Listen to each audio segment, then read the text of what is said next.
You'll see the red cart. Some of you may remember the red book cart from 2020. I introduced that. It's the Mercy and Justice book cart. I have so many books and multiple copies of books that I work at sharing them and having them available for checkout. And that's our checkout system of having it here in the sanctuary. So moving forward, it will be in this area and living in the parlor and kind of in and out. This morning on one side, it has books, mostly children's books. But as Nancy and I were talking, we're both like, yes, yes. Even adults, children's books can really be a wonderful gift, especially around topics like grief. Whether you're reading it to a young child or just reading it for yourself. This is one that we both would recommend, and this is one of Laura Green's, Tear Soup. So if you're interested and you want to look whether you're a family with kiddos or whether for yourself, some of the books have a card, like a library card. Others do not. If they don't have one, just write it down on the notepad. If you want to look on the back side a little later on the other card, I've also added some books around for Pride Month moving into June. So there are some books on the back for children and for adults around Pride. There's a few that we've read around guns and gun violence and Second Amendment and things that are available as well to check out. And then just an assortment on the back. So front side grief, if you want to pull it out, there's some mercy and justice related books.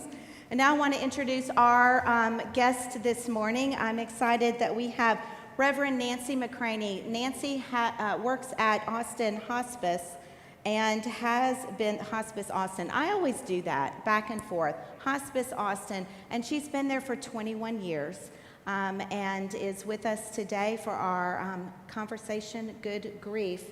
And at the end of this week, I am grateful to have you here with us and for you all joining us. So that you know, we are recording this morning, and so it will be available a little later for folks that were not able to be here in person this morning. And with that, Nancy? I'm not AI, but she is going to turn on the microphone. Don't worry about it. There you go. Got it? Yes. Okay. It's so good to be here. And I just invite us all to just take a deep breath, and be here. And that's actually a good practice when you're in grief, is to check in with your body frequently and allow yourself to land in your body and ask yourself, what's going on in here? So as Kathy said, I'm Nancy McCraney. I'm an ordained Presbyterian minister. I've been in ministry for 35 years and 22 and a half with Hospice Austin. So a lot of my work has been either in spiritual care with people at the end of life or most recently in bereavement care. And also I train volunteers in how to be present and how to care for people in either of those situations. And those are also situations that we will all face, right? So we are hardwired. Once we get here, we're hardwired for two things. We're hardwired to die at some point, and in between we will grieve our losses. And so it's really important, I think, to talk about that. Often we approach that as something that's really hard to talk about. I just think that's because we're not used to talking about it. Over the last 2 years, we've been forced into an immersion course on death and grief.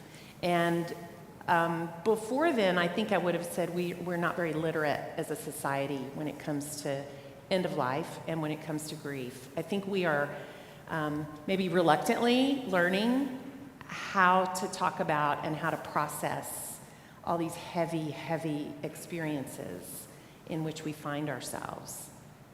I'm envisioning this morning as more of a conversation than me up here spouting off a bunch of information. Although I can do that, I'm not sure that's what we need today. So as you're listening, if you have questions or just something that's been kind of gnawing at you, feel free to raise those. I may not have the answer, but we may have the answer, or it may just provoke a lovely discussion or an important discussion. I thought to frame today's conversation, I would start with a poem by Mary Oliver, one of many people's beloved poets.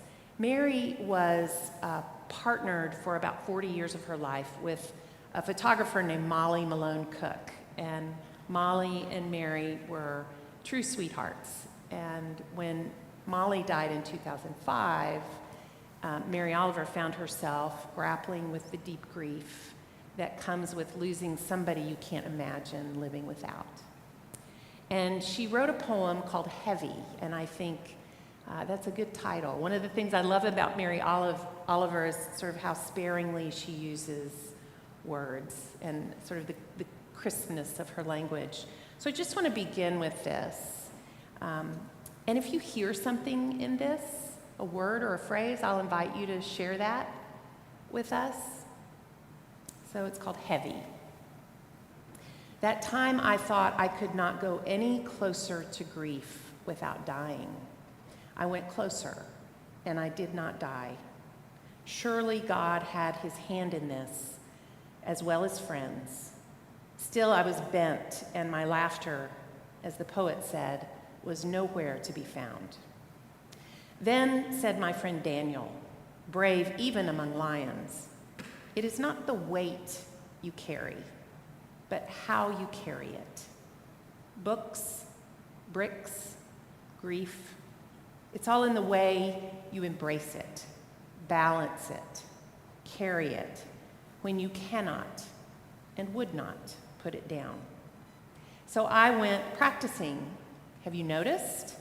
Have you heard the laughter that comes now and again out of my startled mouth? How I linger to admire, admire, admire the things of this world that are kind and maybe also troubled. Roses in the wind, the sea geese on the steep waves, a love to which there is no reply. So I just wonder, I know it's hard when you just hear something once, but was there anything in there that you thought, that resonated with me? Yes. A love which no reply. A love to which there is no reply. I mean, for so many, that's sort of a summation of grief, like that yearning for something or someone, and it seems there's a silence or an absence. Yes? Practicing. Oh, that's so good. That's right. We're not experts at this. I'm not an expert at this.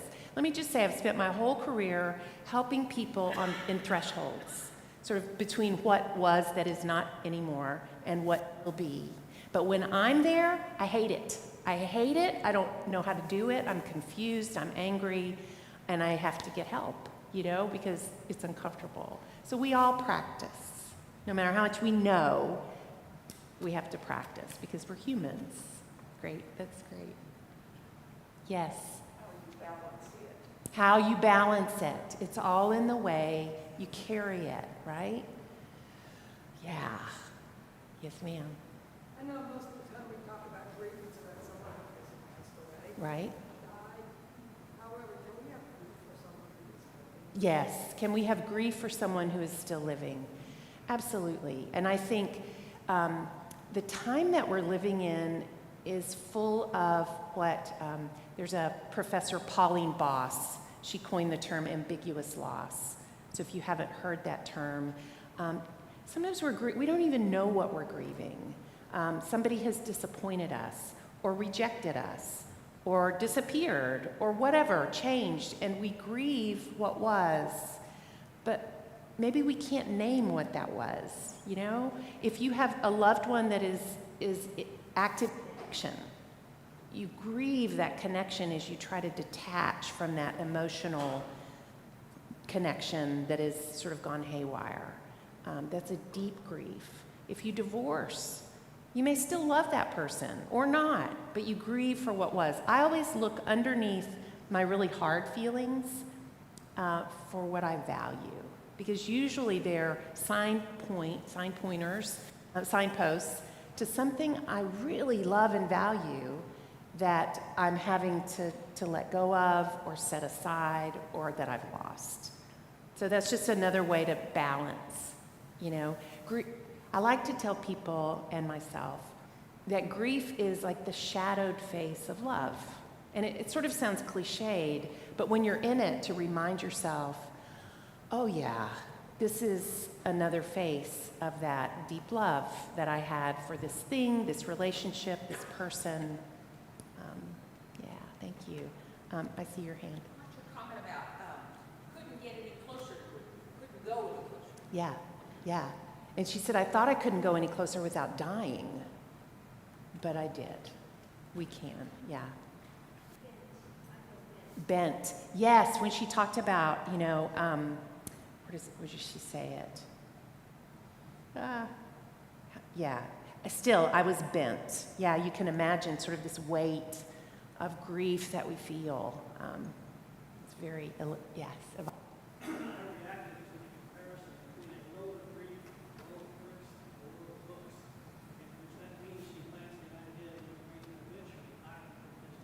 Yes, so the comments that she talks about the load of grief, of books, of bricks, it's all how you carry it, and implied in that is there will be a point when I can put this down, right?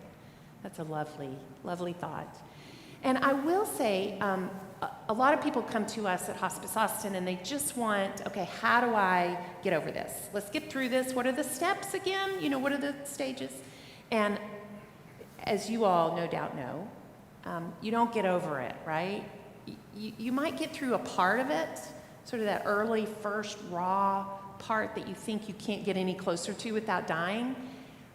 But I think it just becomes a part of you. It's like you learn how to balance it with the rest of your life. You learn how to metabolize it. And one time I was given this image that I found really helpful of a mobile. You know, the mobiles we put over babies, bassinets. And when someone in the family or in your circle of care is no longer there, whether from divorce or they moved or they died, the mobile, right, you move a piece of that mobile, it doesn't hang right. It's out of balance. And so the work of grief, and it is work, is to find ways to balance that back out. You never replace that person or that thing, that object of your love, but you find other ways to bring balance to that. And I think that can be a helpful image often. I also think it's really important, this idea of self-compassion. And there's a professor at UT who's like the guru of self-compassion. So we have her right here. Her name is Kristen Neff. And you can Google Kristen Neff, and she's got a website with all kinds of things to think about and read about. And I'll share with you in a minute a self-compassion exercise that I use often, and it's so helpful. And I think I don't know what it is, if it's the part of the country we live in, or we're so hard on ourselves. Surely that's not just unique to those of us in the South or the Southwest, but we just feel like self-compassion, we should be compassionate to other people, but, you know, I can do better. I should have done better. You know, I'm such an idiot. I should be over this already. We hear people say that, and whatever. I don't think that that's true. You're living your life the way you need to live it. And so to offer ourselves the kind of compassion you would offer a lost little puppy or kitten or a little child that was afraid. And you know, I had to work with that idea for a while. Like, is that okay for me to treat myself with that much care? Actually, it's necessary. I would argue you can't really offer the depth of compassion that's needed if you haven't already offered it to yourself. Like, we're only able to offer what we have. So maybe just work with that. I think that's really important, especially when you're helping others who are grieving. Put this in a minute. And I want to talk about this for a little bit. I think often we want to help so badly, right? it can be helpful to put ourselves back to when we were grieving, what helped us. That may or may not help somebody else. So always leaving it open to, you know, what I think was really helpful, which is for somebody to come clean my house might feel really intrusive to somebody else. I think what most grieving people do not get much of, if any, is someone to listen without judgment, without opinion, without even comment necessarily, to just listen and hold space for their bricks, you know, for their grief. And that is hard. And I have blown it so many times because we want to wrap it up for them and give it back in a prettier form, right? I mean, I love my spiritual director, and she just did that recently. And I was like, inside, I thought, I'm not there yet, you know? Don't pretty this up for me and tell me how, but God's love is everywhere, you know? I know that, and I'm going to get there, but I wasn't there that day. So I think it's really important to practice not tidying things up for other people. Not saying, oh, but the good thing about this, you know, is that you have other children. It's like, ooh, wow, that is, you know, or, you know, this was all part of God's plan. I mean, if I'm grieving and I say that, great, then you can join me there. But I can't drag you there, right? If that's not where you are and you're grieving. Yes, sir. I'll give you a term that one of the Reverend Jones has said to me over the years, to be a non-anxious presence. Yes, to be a non-anxious presence. That's been a very powerful word in those situations. Absolutely. So have you all heard that? To be a non-anxious presence. When I was doing my training 35 years ago, I worked at Herman Hospital, which is a trauma center in Houston.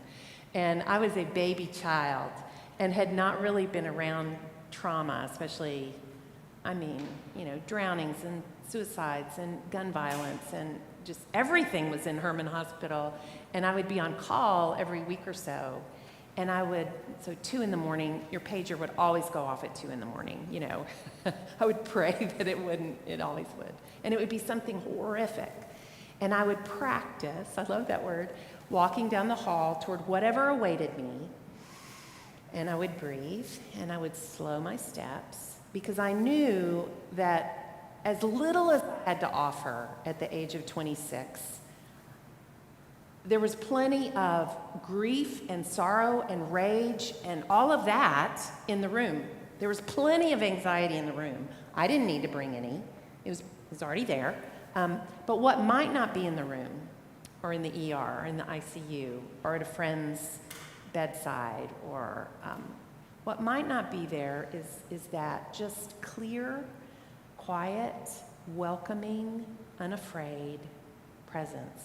And I think it's Brene Brown that says, you know, until we do our own work and can be with our own pain without running for the exits, taking that deep breath and coming home and saying, oh, sweetie, what's going on here, you know? And then staying with it or getting someone to help us stay with it. We've got to do that. Or we will be afraid of other people's pain. There will be people, you can see it in their eyes, the thing that is your worst nightmare has happened to them, and you won't be able to be a non-anxious presence in that situation. And we all make mistakes, and there is grace for that. And we can always apologize and say, you know, I wish I could do that over, or I wish I hadn't said that. So just know that. Are there any other comments or questions right now? I have some other things I can share, but I want to hear from you. Yes, ma'am. So if you're with someone who is grieving, I always wonder if crying with them is being with them or taking. Yeah. Like, is it, you know? Yes. Trying to suppress our own instinct to reflect back. That's such a great question. And volunteers, when I'm training volunteers, often ask that. So the question is, when you're with someone who's really suffering or grieving, should you suppress your own tears when they come, or is that okay? I think it's a good question to ask, because we want to keep the focus on the person who's suffering, right? So if I'm crying with you, that can be a way to do that.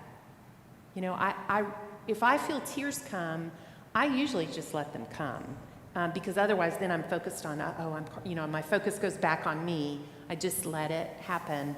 If I start sobbing and they're comforting me, then the focus has shifted. And I'll give y'all an example. Years ago, my husband had come home one day and said, I went to the doctor and I have prostate cancer, and everything screeches to a halt. And my father had died of prostate cancer, so I went into full freak out mode. But everything, he's still alive. He's doing fine. But I was going on a trip for work. I worked at this Austin seminary at that time, and I worked with 2 women, and we were flying up to Indianapolis. And I saw one of them. We got to the airport at different times, and one of them was in the bathroom. I was washing my hands, and she came out of the stall, and I said, "Oh, Bill's test came back, and it's positive, so we're going to have to deal with that." And she said, just sort of an expletive, which was so comforting. I was like, yeah, exactly. So I would say a well-placed expletive can be so comforting to people. And then we went out and we were sitting, and the other friend came, and I said, oh, yeah, the test was positive. And she started sobbing, like her body. And I was like, oh, I think it's gonna be okay. I was patting her, and I thought, okay, something's off here. Like, I'm the one with the news and dealing with the thing. So I just try to balance that. But I think if tears naturally come to your eyes, that's a way of being with somebody. I really hear you. And that's what we want. We want to be seen and heard, right? And so does everybody else. And I love it. A favorite author of mine says, whenever anybody asks for advice, I just replace the word advice with the word love. And I just give them love. That's all we really want. And I know when I've been in really hard situations and people give me advice, some of it really good, I don't really want it. And sometimes I even am a little mad about it. But if I ask for advice, that's different. So you see, it's that, it sounds so simple, just to be a non-anxious presence. It really takes a lot of practice. Yes, ma'am. I keep going back to balance, and like the last 2 weeks with Buffalo. Yes, yes. How do I just go on with my nice life? Yeah. It feels disrespectful, but I keep walking around and saying, Right, right. How do we balance, in the light of the last 2 weeks in particular, with Buffalo and Uvalde, how do we go on with our loved lives? It doesn't really help to be sad all the time. That doesn't solve anything. And it feels disrespectful to just skip along happily. So there's some balance in that. And I think the answer may be different for each one of us. I know for me, when I feel this real big, like I'm just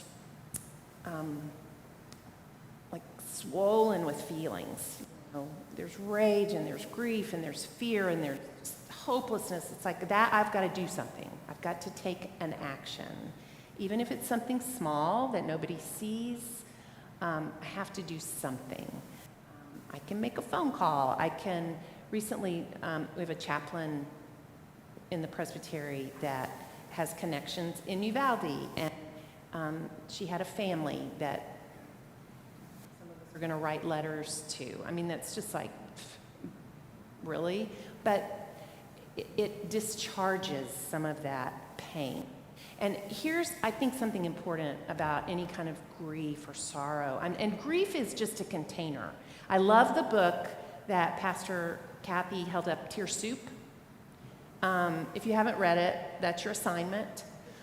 And I also think in grief, big, heavy, thick adult books, forget about it. We do not have the concentration. We can't take that in, most of us. But a children's book or a poem or a quote can get us through, So don't dismiss children's books. or poetry. So grief is a container for all kinds of feelings, right? Many people think grief is just sadness. That's one thing in the soup. But there's rage, there's guilt, there can be regret, there can be joy in that soup, there can be relief in that soup, just all kinds of things. So I think that imagery, that metaphor of a soup, and everybody's soup looks just a little bit different, and you can't really tell your soup is done until it's done, so you keep adding, you keep stirring. So how that translates into our lives is it looks different for everybody. And so we don't put those expectations on ourselves or on other people. Sometimes in families, there'll be somebody that is openly expressing their grief in a way that we recognize it. They're crying, they're talking about it. And somebody else that's out working on the boat. It's like, what's up with that? Well, that's a way of grieving. And it's actually, there's a term for it called instrumental grieving. If we were to stereotype, there are maybe more men than women that grieve that way. It's not 100%. I know I like to verbally process, and my husband would rather not. He'd rather ride his bike or garden, but that works. It's a way of getting something really hot and heavy and full out of the inside of us, outside of us, without inflicting our pain onto somebody else. And I think that's why we have to keep practicing. Because if I don't practice getting it out and expressing it in a way that's healthy and constructive and healing, then I'll just transmit it onto somebody else. And I think it's Father Richard Rohr that says, if you don't transform your pain, you will transmit it. So if you've ever been attacked for what did I do? That person just put their pain on you because it got too hot. And so in marriages, or partnerships, you can just say, oh, wow, you're in a lot of pain right now. You may not want to say that out loud in that moment, but you can note, the person's in a lot of pain right now. I don't think that was mine to hold on to. So that behooves us to do our own work, right? And to not splatter our pain onto other people. And it's real hard not to do that, especially when we're in it. So I probably didn't answer your question, but I addressed it, right? I'm not sure there's an answer. I will say, years ago, I got to meet liberation theologian Gustavo Gutierrez. He was about this tall. It's when liberation theology we were first talking about it, and he was at Austin Seminary speaking. And I think I asked a similar question. I said, how, there's so many horrible things happening in the world, and do I just feel bad? What do I do? And he said, he had a situation where he had a bad tooth and he needed dental work. He was in a lot of pain. And he said, I work among the poor. Why should I get my tooth fixed? And people around him said, how is it going to help them if you don't? You're able to get your tooth fixed. Be grateful. Be aware that some people don't have that. And so don't take that for granted. But get your tooth fixed, So it's it's almost like the question about should I cry? There's being aware of that my life is really beautiful at this moment, and other people's aren't. And I almost think it would be, I don't want to use the word sin, but it's like we're supposed to love our lives, right? And they're not always beautiful. And so when they are, I almost think it's more respect to just, with deep gratitude, this is not because I deserve this, or this is the grace of God that I have this happening for me right now. And then breathing that in so that we can then turn and love other people out of the abundance of what's happening for us. That's just kind of where I am. Anybody else? I've got a fun how are we doing on time? 10:30. I've got this chart I want to show you. You may not be able to see it very well. Let's see where I put it. it's a way to remember sort of who stays at the center of the circle. Okay, Nancy, what'd you do with that? Oh, I have 2 piles of paper, apparently. So I learned about this, and it sort of changed my thinking. It's called, you probably can't see it, but it's called Comfort In, Dump Out, and I'll send it to you. So basically, they're concentric circles. In the center of the circle is the aggrieved or afflicted person. So who are we focused on right now, right? We comfort in. If I need support, if I'm freaking out, if I've just been, something has just touched some deep pain in me that's come alive, then I dump that out. So you have the person that's the center, and then right around them are the people closest to them. And then around them would be acquaintances, colleagues. So the further out of the circle I am from that person in the middle or that situation in the middle, I would dump out from where I am. So let me see. If there's a family that suffered a terrible loss, and I am not their so close circle of friends, I'm not their clergy person, but maybe I'm one circle out from that, and I'm about to lose it. This has been so painful. Then I turn toward someone that's even further away from the situation. So I call my spiritual director or my pastor or my friend that wasn't involved.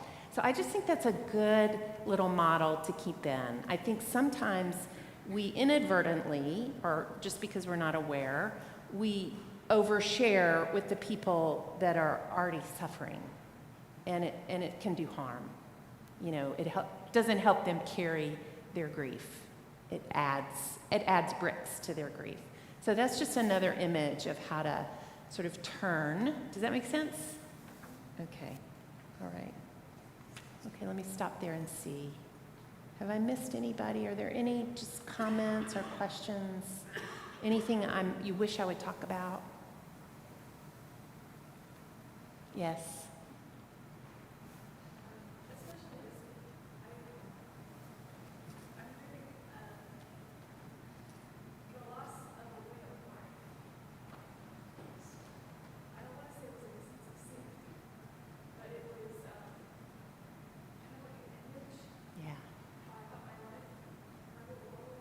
Yeah.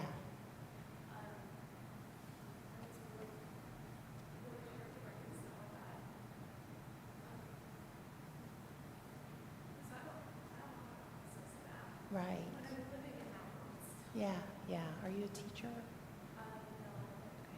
Yeah. Yeah. Yeah, right. So your community's been shattered, right? So yeah, how do you process sort of the loss of something you thought was real and now it seems unavailable, right? So like the solidity of a community that you belong to. And I heard someone recently talked about the spell of solidity has been broken. And so now what do? One thing I say we do, we can't carry all that by ourselves. It's too big. And so that's why we talk and learn about how do we help other people. And this may not be a point when you can help anybody else, right? You have to just do what you can to take care of yourself. And I would say one of the sort of primary things that we say to people that are in deep grief is, let's go back to basics. Are you eating? Are you getting enough water? Are you going to bed? Maybe make going to bed on time like a prescription from the doctor. Like, are you resting? Are you maybe turning off social media and the news? Like really protecting yourself like you would a little puppy that's been lost and is frightened. What do they need? They need a blanket. They need a warm place to rest. They need something to eat. They need to know that they're okay. We're okay, I think there come moments in most of our lives where there's nothing to do but just sort of surrender to the fall and just fall and fall, and you'll land. And you'll land in a place that feels really unfamiliar at first, like almost like a different planet. But I would say if you're still and quiet, there are other people there with you, and they will comfort you. They've been there a little bit longer, and they'll bring you cups of tea, and they'll hold your face in their hands, and they'll say, "You're here, you've landed, you're okay, we're okay." And I think we need each other. Oh my goodness, do we need each other? So if you're doing well, inhale that, because somebody else is not. And you might be the person to hold their face in your hands. And you can even do that for yourself. That's a great practice. It's just, oh honey, this is hard. So I think this is a good time for me to share this Kristen Neff self-compassion exercise. So I would just invite all of you to maybe take another deep breath and get kind of comfortable, because we're going to do this together. So bring to mind something difficult in your life, and it may be personal, or it may be what's happening right now in our state, in our culture. It could be, macro or micro, whatever. And just as you become aware of that, whatever it is, become aware of any discomfort in your body, and then slow your breathing and just notice that discomfort. It might be in your neck or your stomach or your jaw. And just say something like this to yourself. You can use your own words. This is really painful. This is a moment of deep suffering, and this really hurts. And just acknowledge that. This really hurts. This is so scary. I am so angry. I feel wounded. I feel depleted.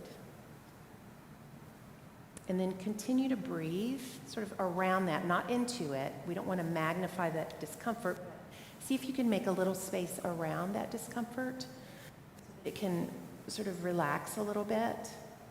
And then say something like this to yourself. Suffering is a part of life. I am not alone.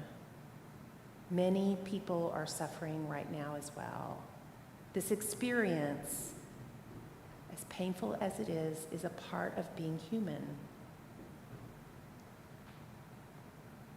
Take a deep breath, and you might put your hands over your heart or over your heart and your belly. I think it sort of helps ground us into our bodies. And say to yourself, may I be kind to myself. May I have compassion. May I forgive myself or somebody else. May I accept myself at this moment just as it is, without changing it. May I accept it. And take a deep breath. So that's just one little exercise. You can do that anytime. You don't have to even use all those words. You can just put your hand on yourself and say, oh, honey, you're in pain right now. Let's go get you a drink of water. Let's go take a break. And I'm a big proponent of having like a pet name for yourself. So, oh, sweetie, or oh, doodlebug, or whatever, but just, I think that reminds us that that's what we are. No matter how old we are, how tough, we're really just a little sweet pea in there, And so to give ourselves that kind of care, and then just watch how that works on you, and how you're probably more available to be with others in a more tender, compassionate way. How are we doing? Are we there? We have time for one more question or comment. I really appreciate your comment. Yes? What have you learned from your work with hospice about how to help people with long, chronic Right. Yeah. So how to help people with long, chronic, probably inevitably terminal conditions. So yeah, that can be exhausting if you go in like the cavalry, that's a marathon for sure. And there's a really good book called How to Be a Friend to a Friend Who's Sick. And it was written by a woman who had sort of cancer and was dealing with treatments, and she sort of, waiting room, waiting for infusions, she would interview people and find out what helped and what didn't. I think often people that are chronically ill, we forget about them. We move on. You know, that's old news. It's really helpful to not forget. And to treat them, not like sick people, but to treat them like people. So if they happen to be, have expertise in, maybe they were an English teacher, to say, you know what, I have a question. I'm working on this paragraph for the church newsletter, and I can't quite get it right. Just invite them into the fullness of humanity if that's possible. Some people don't want to talk about being sick. Some people, that's all they want to talk about. So just saying, how would you like to spend this time? I could bring a bird book, or we could watch a movie, or do you want to take a walk? But letting them kind of set the stage for what that's going to look like and change their mind, sometimes I've heard it called the organ recital, like we have to talk about all the things that are wrong. And that can be an important part of dealing with what's happening. Other people don't want to talk about that. They're sick of talking and thinking about that. So it's really just tailoring it to whoever's right in front of you. And then I always tell myself and volunteers, like whatever's been going on with me, just leave it in the car or it'll be there, I promise, Probably will have, multiplied by the time I get back to it, but to not take that in with me, to really go in as clear and as calm as I can. And also to set boundaries. If that's exhausting for me, then to say, I have an hour that I can be with you. You don't have to spend 4 hours. And if you say an hour, leave it an hour and trust that that's okay. So I think we have to kind of put guardrails sometimes around our compassion and our care so that we continue to be able to provide that. So yeah, that can be a tough one. Are we good? Thank you all so much for the courage to enter into this conversation that so many people would just rather pretend we don't need to have, but clearly we do. So yeah, y'all are a very special group. Thank you. Thank you, Nancy, for being here with us. I want to invite you, if you haven't signed in, I've placed the sign-in sheets in the back. The plan is to continue the conversation. First, I'll be get some resources from Nancy and the visual that you shared, and we'll be following up with you all if you've signed in and I know you're here, or if you registered, I already have you. And then we're working on how do we move forward from here? What is our next conversation? How can we continue to carry this together? So look for that, and if you're interested in future conversations, then there's a place to check on that sign-in sheet so that we can specifically kind of know whether you are wanting to participate in conversations because you are holding grief, or maybe you have gifts and skills of in your life of work you do or you did that could help us create space and help others hold that. So either way, I invite you to kind of check that on that sign-in sheet. So as we go, you can be a part of that and help us to shape that and to do that work together. With that, thank you. And now we will be gathering for worship. So